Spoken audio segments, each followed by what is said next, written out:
The room is cold, lit by the sterile glow of surgical lamps. The year is 1965. The location is not a battlefield, but a sterile laboratory, a classified annex deep within the American intelligence archipelago. The air carries the sharp scent of antiseptic and the low hum of specialized electronics. On a stainless steel table under precisely directed light lies an unlikely intelligence asset, a domestic cat. Its fur has been shaved along a precise line on its flank. A team of men, part surgeon, part engineer, part animal handler, move with quiet intensity around it. Their tools are a bizarre fusion. Surgical scalpels lie beside miniature soldering irons. Spools of fine wire sit next to sutures. They are not saving a life. They are building a weapon. A listening device that breathes.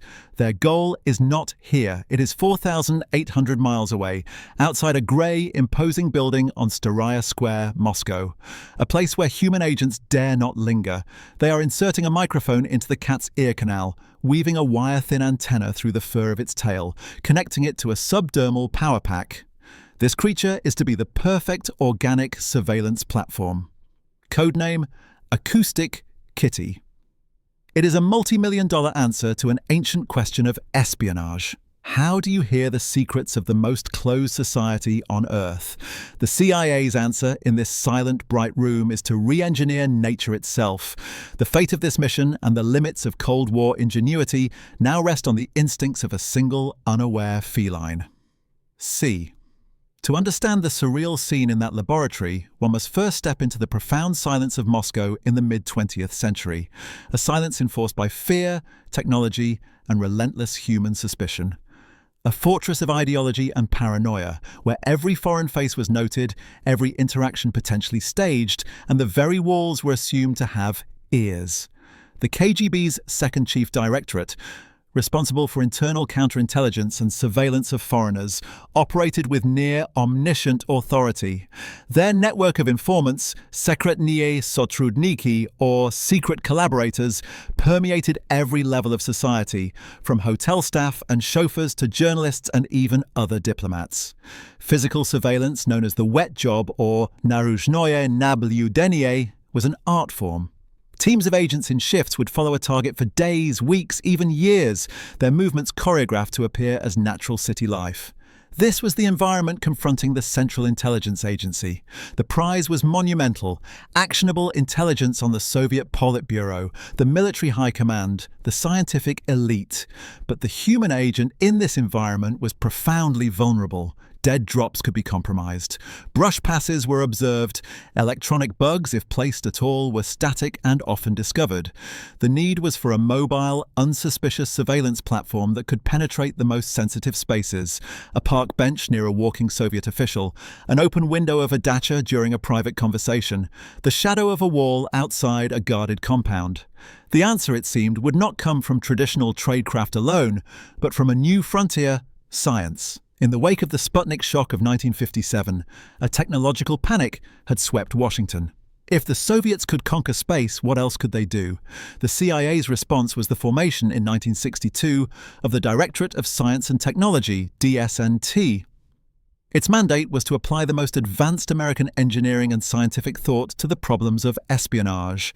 This was the era of the spy in the sky, with the U-2 and later the SR-71, and the spy in the sea, with nuclear submarines tapping undersea cables. The DSNT asked a logical, if extravagant, next question: what about a spy in the animal kingdom? This was not an entirely novel concept. Since antiquity, animals had been used in war: carrier pigeons, cavalry horses, bomb-sniffing dogs. The OSS, the CIA's World War II predecessor, had experimented with bat-borne incendiary devices. Proposals flowed in: birds with cameras, dolphins as underwater sentries, dogs with modified behavioral triggers. The thinking was coldly logical. Animals offered natural mobility, camouflage, and access. They did not arouse the suspicion a human operative would.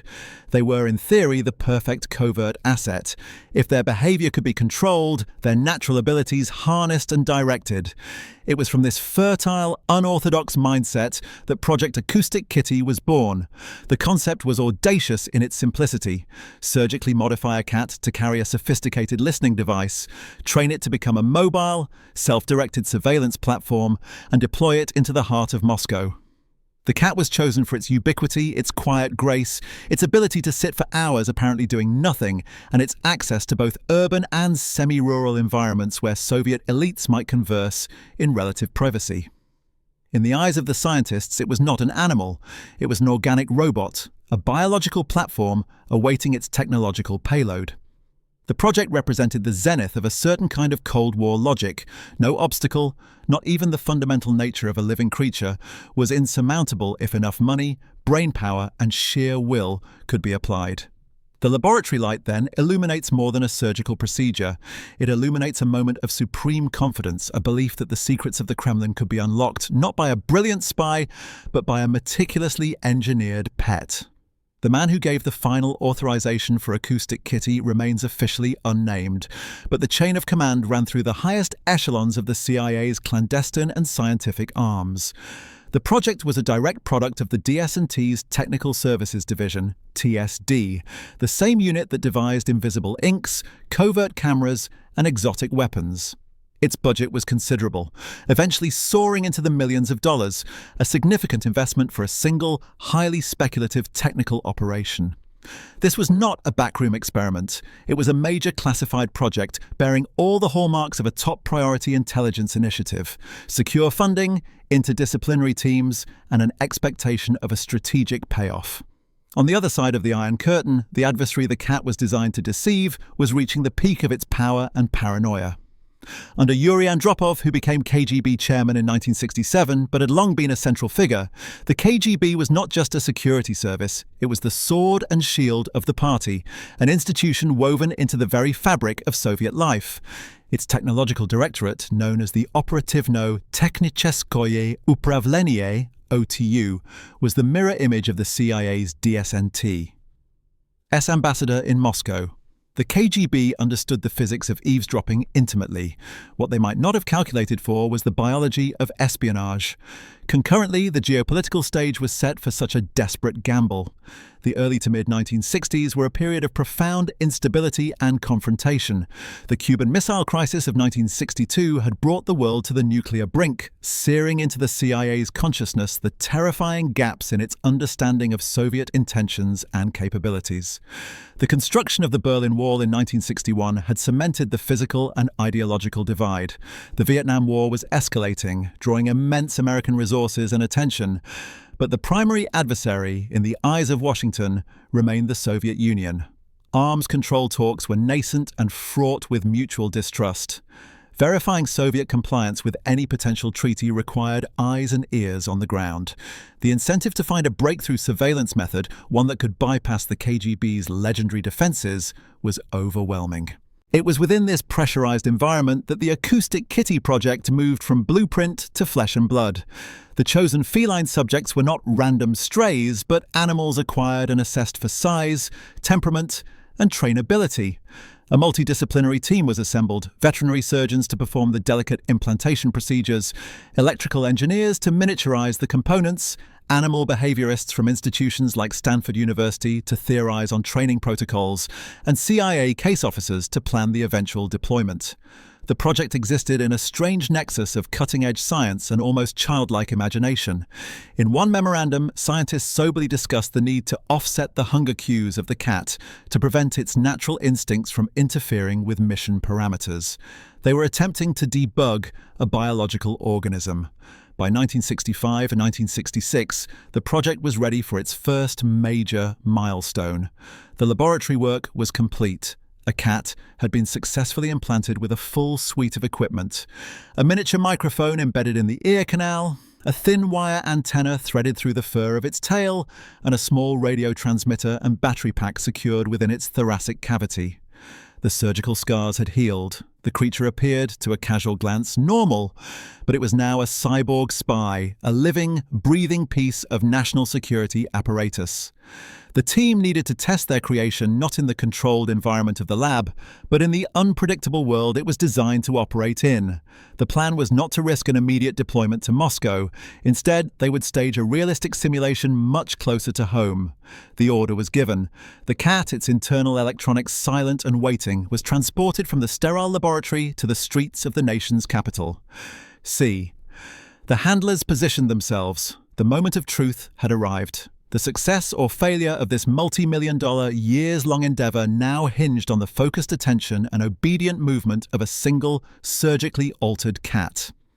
It was a test that would expose the fatal flaw in a seemingly flawless plan, a flaw written not in faulty wiring, but in the immutable code of instinct. The laboratory's confidence was about to meet the chaos of the real world. They were not spies in the classic romantic sense. They were problem solvers, men with advanced degrees in electrical engineering, veterinary medicine, and behavioral psychology who saw the Soviet intelligence gap not as a political challenge, but as a series of technical hurdles to be overcome. Their battlefield was the laboratory, their enemy was physics and physiology, and their weapon was ingenuity. For them, Acoustic Kitty was the ultimate engineering puzzle. The project demanded a suspension of conventional morality, not out of malice, but from a pure focus on the objective. The lead veterinarian performing the surgery was not a torturer. He was a specialist applying his skill to a unique patient. The engineer miniaturizing the transmitter was pushing the boundaries of 1960s microelectronics, creating a device that had to be lightweight, powerful enough to broadcast a signal, and reliable while encapsulated inside a living body. These men likely viewed the cat not as a pet or a sentient being, but as an organic platform, a biological chassis. This linguistic distance was crucial. It allowed them to focus on the marvel of what they were achieving, creating a listening device that could walk, leap, and hide itself. Their mindset was a product of the era, the boundless techno-optimism of post-war America.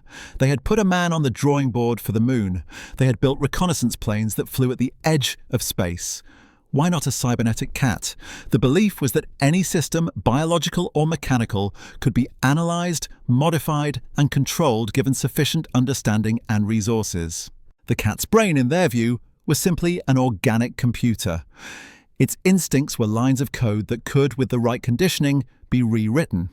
The team's animal behaviorists worked on conditioning protocols, using food rewards to guide the cat's movements. The ambition was to create a directed, living drone. The human emotion here was not intrigue or cruelty, but a profound, almost innocent faith in the power of applied science to reshape the natural world to serve the needs of the Cold War. Considering the era, the engineering behind Acoustic Kitty was nothing short of remarkable. This was years before the microchip revolution.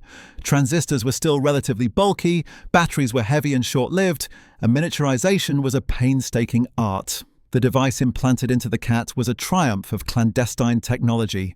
The system had several integrated components. First, the microphone, a tiny, sensitive element, likely embedded deep within the cat's ear canal to capture clear audio while being protected and hidden. From there, ultrafine wires, insulated for the damp, mobile environment of an animal's body, would carry the signal. The heart of the system was the transmitter and power pack. These units had to be small enough to be implanted within the cat's abdominal or thoracic cavity without impeding its movement or causing fatal injury. They required a power source, a battery, that could last for a usable operational window. The antenna presented its own challenge. To broadcast the captured conversation to a waiting CIA listening post, perhaps from a van parked blocks away, required an antenna of a certain length. The solution was as ingenious as it was bizarre. A fine, flexible wire antenna was threaded through the cat's tail, turning a natural appendage into a broadcasting tower. The surgical procedure to implant this ensemble was intensely complex. It required opening the cat, securing the foreign objects in place to prevent internal damage or migration, routing the wires subdermally to the ear and tail, and closing the incisions in a way that would heal and not become infected. The cat's survival post-operation was a medical achievement in itself. It had to be kept alive, healthy, and mobile while hosting a sophisticated electronic payload. This was cybernetics in its crudest, most direct form, the merger of creature and computer for a singular, clandestine purpose. The technology worked on a basic level. The cat could walk, the devices functioned, the signal could be transmitted. But technology exists within a context, and the context for this marvel was a living creature with a will of its own. The scientific achievement was undeniable, a testament to the DS&T's skill. Yet it was a masterpiece built upon a fundamental misunderstanding of its own core components. The team had mastered the physics of eavesdropping and the biology of surgery, but they remained baffled by the simpler, deeper mystery of feline nature. Their brilliance had created a listening device that could, in theory, stroll through the gates of the Kremlin. They just couldn't make it want to. The true measure of Acoustic Kitty's ambition is only understood when viewed against the entity it was designed to defeat, the Komitet Gosoudarstvenoi Bezopasnosti. The KGB of the mid-1960s was a leviathan of control, a perfect machine for the generation of fear and the elimination of uncertainty. Its officers were not merely security guards, they were ideologues, technocrats and psychologists operating with the full authority of the state. Had the cat been deployed, it would have entered a theatre of operations designed to detect and neutralize threats of far greater sophistication. Moscow was a city of layers. The first layer was human, the dvorniki, yard keepers, the dezhernaya, floor ladies in hotels, taxi drivers and service personnel, all potentially serving as the eyes and ears of the second chief directorate.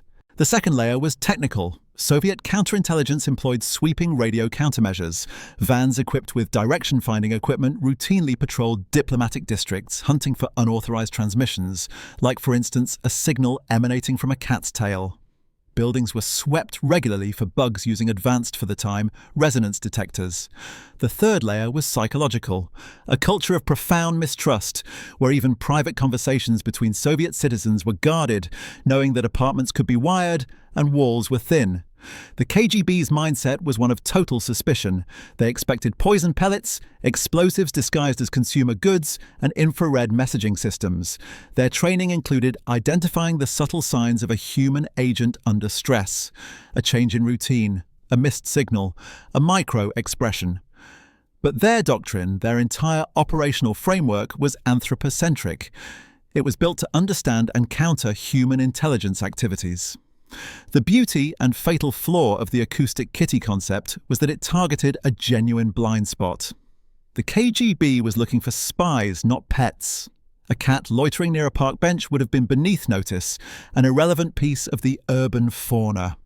In that one narrow sense, the CIA's logic was sound. The cat's natural stealth was its ultimate camouflage against a security apparatus obsessed with human deception. Yet this advantage was fragile.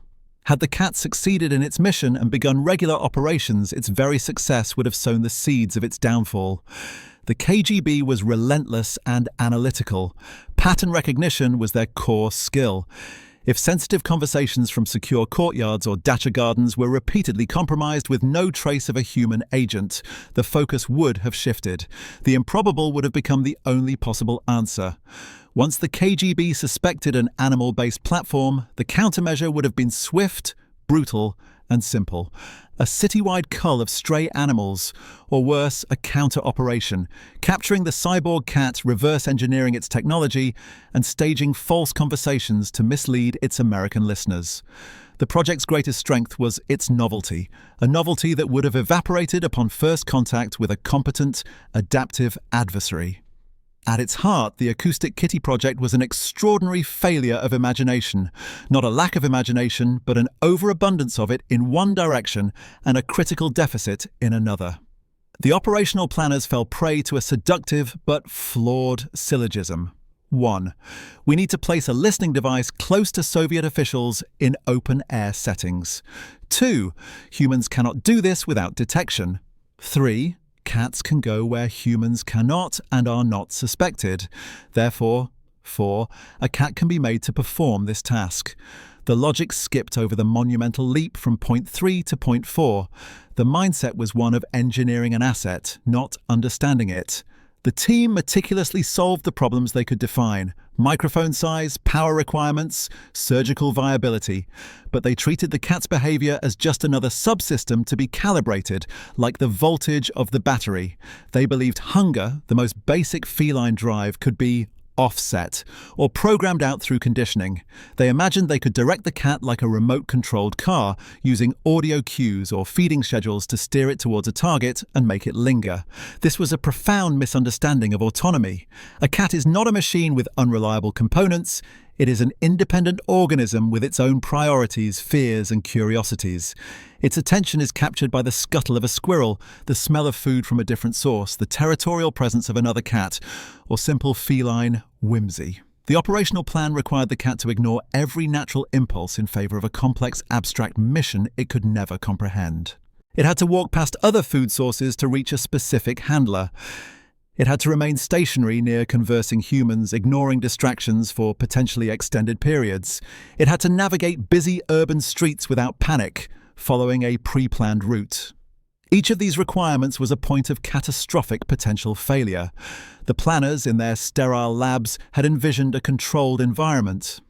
The operation, however, would take place in the real world, a world of unpredictable stimuli, of traffic noise, of barking dogs, of 1,000 competing scents and sounds. They had built a perfect technical solution for a theoretical problem, but the actual problem was biological, psychological, and chaotic. Their logic was impeccable, yet it was built on a foundation that did not exist: the concept of a reliable cat. This failure of operational imagination highlights the dark comedy of the endeavor. Billions were being spent on intercontinental missiles and satellite reconnaissance, technologies of godlike power. And in a parallel track, some of the nation's brightest minds were struggling with the ancient, mundane mystery of what makes a cat go where it goes. The two worlds, the geopolitical and the biological, were about to collide not on the steppes of Russia, but on a sidewalk in Georgetown, with devastatingly absurd consequences. The stage for the climax was now set. The asset was ready, its technology humming silently within. The handlers were in position, their hopes pinned on years of work and millions of dollars. All that remained was to release the cat and witness the collision of sublime ambition with irreducible reality. The date was sometime in 1966 or early 1967, chosen for its resemblance to a Moscow environment, likely a park or square near a diplomatic or governmental building. This was the proof of concept field test, the final decisive rehearsal before the theoretical deployment to the Soviet Union. The atmosphere was one of intense focused anticipation. This was the moment of extraction from the theoretical. For the scientists and handlers present, it was the culmination of half a decade of relentless problem-solving. The cat, its internal systems activated, was the center of a clandestine ballet. In a van or a nearby building, technical officers monitored the audio feed, listening for the crispness of the transmission, the clarity of the test conversation. Handlers, likely posing as indifferent pedestrians, were positioned to observe and, if the conditioning held, to guide the animal using pre-arranged signals. The targets were two CIA officers, sitting on a pre-selected park bench, engaged in a scripted conversation. Their dialogue was mundane, but every word was a data point. The objective was clear. The cat was to approach the bench, settle within optimal microphone range, and remain there, transmitting the entire conversation. The cat was released. For the first few seconds, perhaps, the operation seemed viable. The animal moved onto the sidewalk, a seemingly normal creature in an urban landscape. The technical team would have heard the rustle of its movement, the ambient street noise through the implanted microphone. Hearts likely beat faster in the monitoring van. This was it. The theory was becoming practice. The cybernetic cat was operational. Then the immutable laws of nature asserted their primacy. A simple, universal stimulus entered the cat's perception. The exact nature of it is lost to history, but declassified accounts and the logic of the event point to one overwhelming probability: the scent of food or the movement of another small animal. It could have been a pigeon landing on the pavement 10 yards away.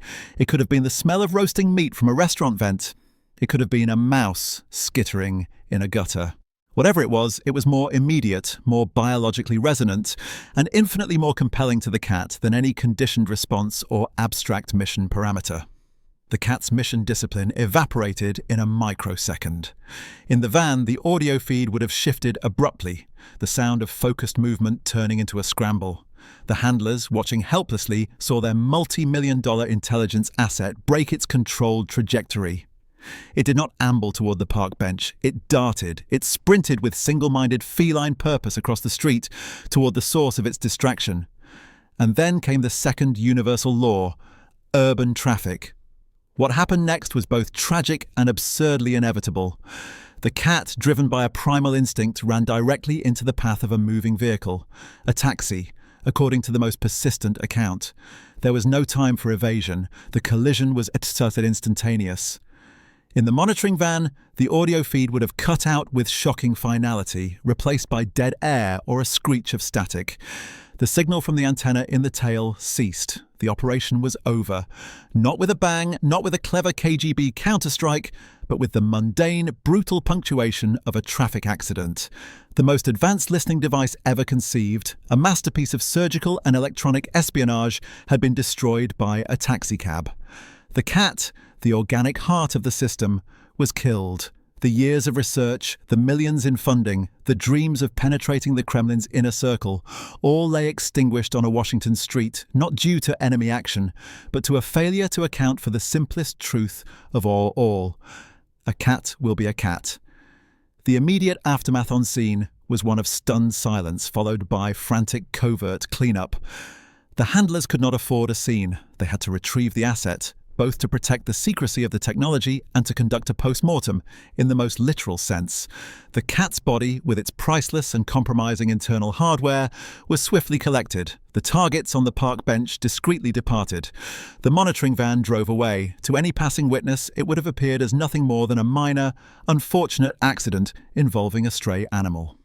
There was no drama, no gunfire, no pursuit, just a quiet retrieval operation, shrouding a monumental, almost cosmic, failure of judgment. The brilliant, fragile bubble of techno-optimism had been popped by the sharp edge of reality. The team returned to their facilities not with triumphant data, but with a corpse and a profound, unanswerable question. What now? Back within the secure confines of the laboratory or DS&T facility, the mood was one of profound deflation mixed with a grim, technical necessity. The cat's body was not merely disposed of, it was analysed.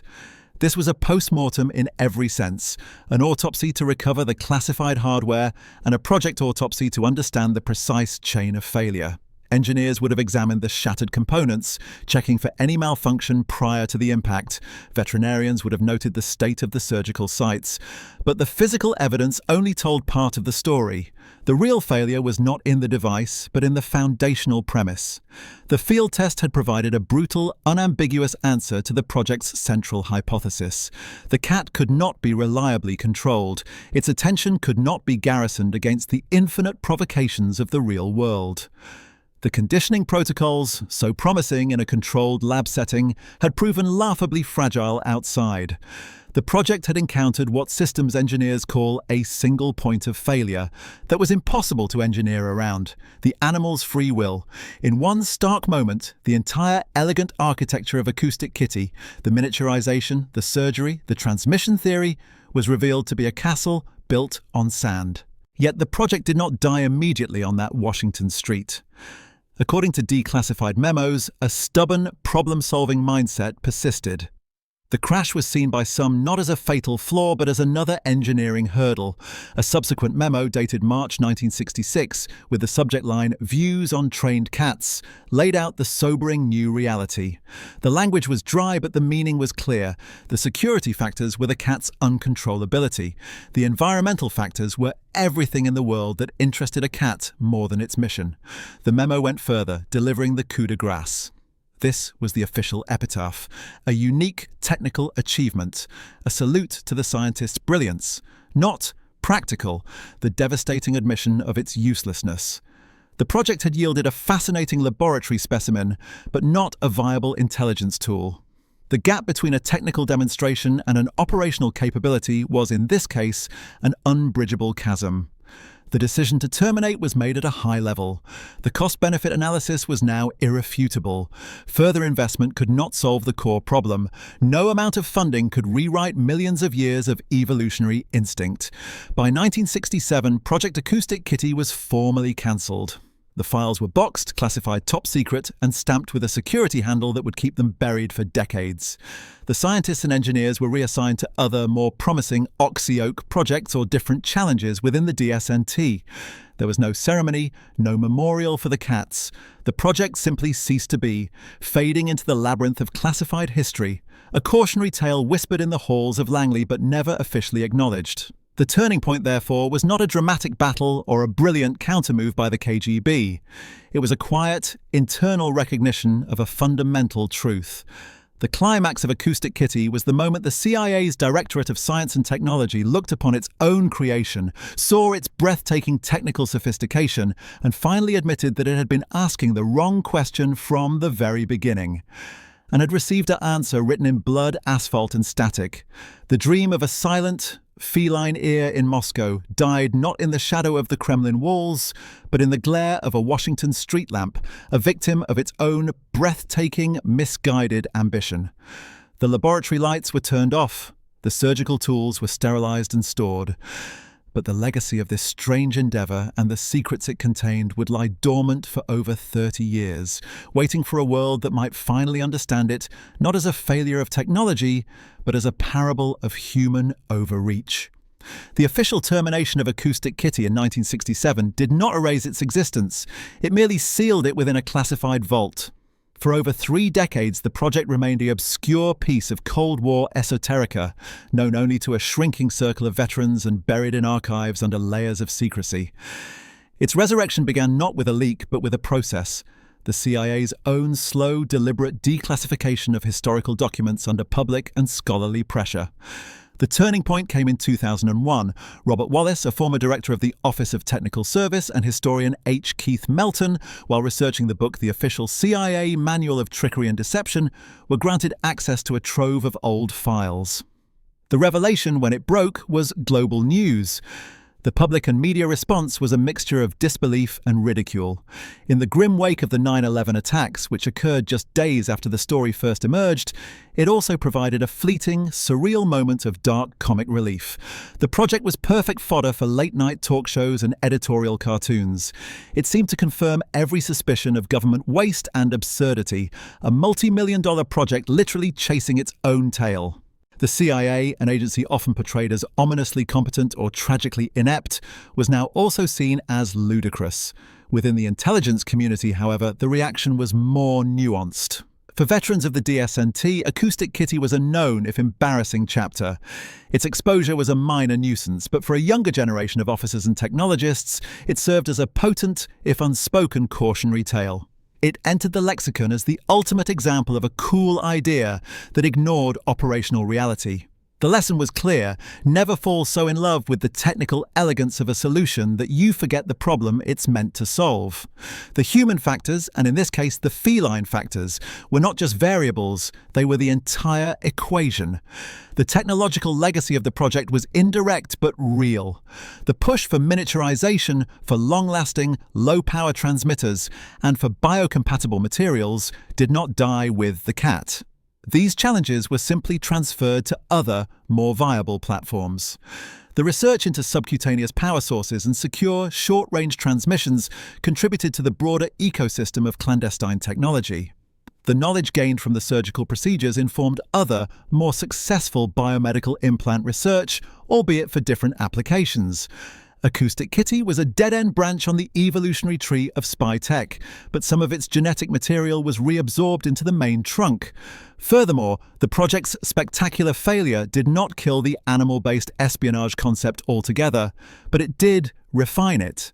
The focus shifted from complex, behaviorally unpredictable mammals to simpler organisms, or to using animals in more passive, observational roles. S-Navy's continued work with marine mammals like dolphins and sea lions for port security and object recovery is a direct, successful descendant of the Oxyoke mentality. These animals are used for their natural trainable abilities, sonar and retrieval, not as platforms for complex electronic implants requiring them to ignore their instincts. The failure of Acoustic Kitty helped delineate a crucial boundary. Technology could enhance an animal's innate abilities, but it could not replace its fundamental nature with a mission-specific program. The files, now partially public, reveal a project caught between two worlds. The technical memoranda are coldly rational, discussing power loads and surgical procedures. But the final assessment memo carries a faint, readable subtext of chagrin. The project managers were not fools. They were pioneers who marched confidently off a map. Their aftermath was a quiet burial, not of a creature, but of a certain kind of soundless, unchecked faith. They had ventured to the very edge of what was technically possible, only to find that nature, in the form of a common house cat, was the immovable object their irresistible force could not overcome. The story, however, was only half told by the documents. The full weight of the aftermath, the strategic introspection, the cultural impact, and the project's enduring symbolism would only come into focus as the years passed and the Cold War itself faded into history.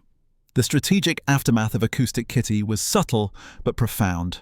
It represented a quiet inflection point within the CIA's Directorate of Science and Technology. While the Directorate continued to be a fountain of innovation, developing the Corona spy satellite, perfecting the U-2, and pioneering digital surveillance, the ghost of the cat instilled a greater rigor in operational testing. Gained renewed, painful emphasis. Projects were increasingly subjected to brutal, realistic simulations before receiving final approval and funding. The era of the purely laboratory-based miracle solution began to wane, replaced by a doctrine that integrated technical feasibility with human and animal factors from the very beginning.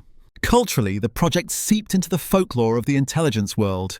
It became the ultimate "you won't believe what they tried" story, a shared joke that also carried a sobering lesson. For the KGB, had they ever learned of it, it would have been a propaganda coup of immense proportions, proof positive of American absurdity and decadence. But its secrecy, until long after the USSR's collapse, denied them that satisfaction. Instead, Acoustic Kitty became a piece of the West's own self-critique, a symbol of the sometimes surreal lengths to which the Cold War drove rational minds.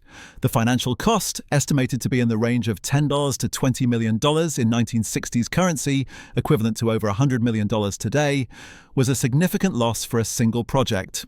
While dwarfed by the budgets for missiles or satellites, it represented thousands of man-hours of elite scientific labor and scarce technical resources. This waste became a key part of the public narrative when the story broke. It was held up as an example of government profligacy, a charge the CIA could not effectively counter without delving deeper into still classified realms of technical endeavor. Yet, to view Acoustic Kitty solely as a waste is to miss its broader context. It was a product of a time when the stakes were existential and the rules were unwritten. S felt it had to explore it too. In this atmosphere of extreme pressure and uncertainty, the line between visionary and fool was often blurred. Acoustic Kitty stood on that line. It was a high-risk, high-reward gamble that failed spectacularly, but the very willingness to take such a risk underscored the desperate urgency of the intelligence struggle. The declassification of the project also offered a rare, tangible glimpse into the Cold War's batty side, balancing the grim narratives of proxy wars and nuclear brinkmanship. It revealed that the men in the shadows were not all James Bond or George Smiley. Some were lab-coated researchers puzzling over feline psychology. It humanized the intelligence community by revealing its capacity for monumental, almost childlike overreach. This failure of imagination was, paradoxically, a deeply human one.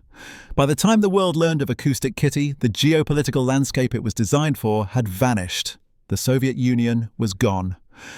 But the story found new resonance in the digital age. It became an allegory for technological hubris, cited in discussions about flawed AI, misguided robotics, and complex systems that failed to account for basic human or animal behavior. The image of a cat wired for espionage but felled by a taxi serves as a timeless reminder that the most elegant system can be undone by the simplest, most unpredictable variable. The project's final, ironic twist lies in its preservation. The very files that condemned it to oblivion now ensure its immortality. Acoustic Kitty will never be a forgotten footnote It is permanently etched into history as the operation that proved, at tremendous cost, that you cannot debug instinct with engineering.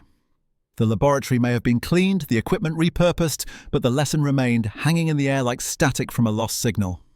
In the clandestine world, the hardest secrets to master are not those of your enemy, but those of the natural world you seek to commandeer. The journey from a sterile lab to a Washington street to the public archives was complete.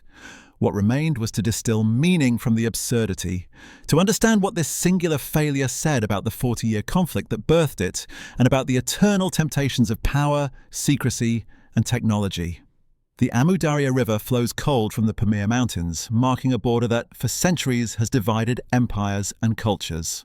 In the winter of 1979, its waters reflected the metallic bulk of Soviet BMDs and the grim faces of young conscripts, crossing not just a geographical boundary, but a threshold into a conflict that would become a defining wound. The Soviet-Afghan War, often called Moscow's Vietnam, was not a single battle, but a decade-long grinding paradox.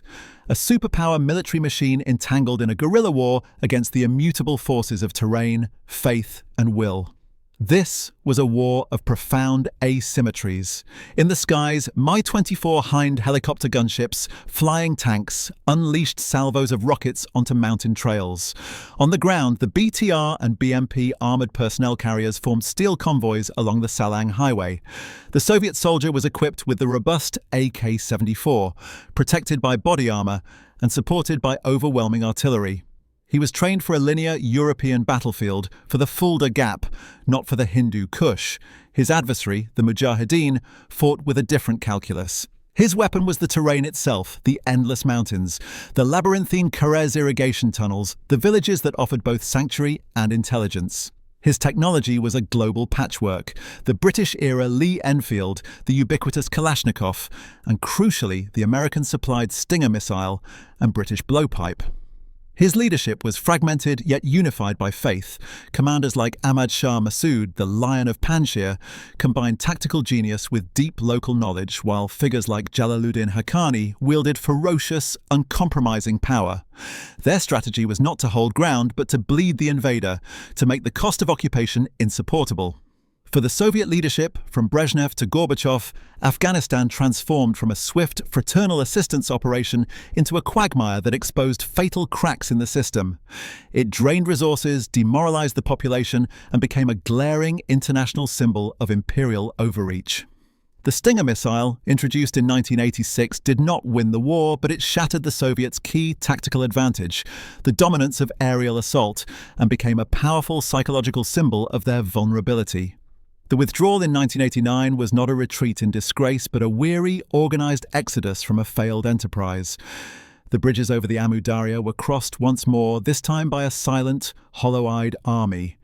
The aftermath was a shattered Afghanistan, abandoned to a civil war that would birth even greater tragedies, and a Soviet Union stumbling toward its own dissolution just 2 years later.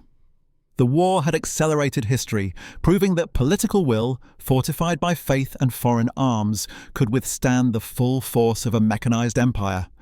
The legacy of the Soviet-Afghan War echoes in the dust of every subsequent conflict in the region. It was the forge in which modern jihadist warfare was tempered, the graveyard of Soviet credibility, and the catalyst for a new, unipolar world order. It stands as a grim lesson in the limits of conventional power, a testament to the fact that the most sophisticated technology can be neutralized by the simplest human factors: belief, endurance, and the will to fight for home. The river flows on, a silent witness to the passage of armies and the enduring truth that in war, the landscape, both of the earth and of the human heart, holds the ultimate strategic high ground.